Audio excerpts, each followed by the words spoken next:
شهر رمضان الذي أنزل فيه القرآن.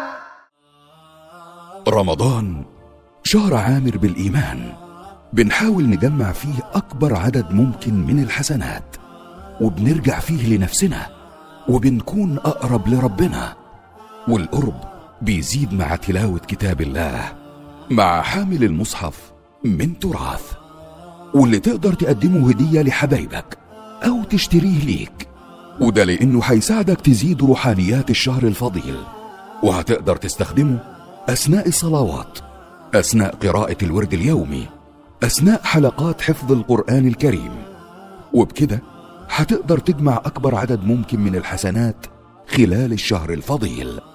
اطلبه دلوقتي، واوعى تنسى تتأكد من علامة تراث المحفورة على المنتج، وكمان هتلاقيها على العلبة الخارجية، ومتاح جملة وقطاعي لأي مكان في العالم. احذروا التقليد.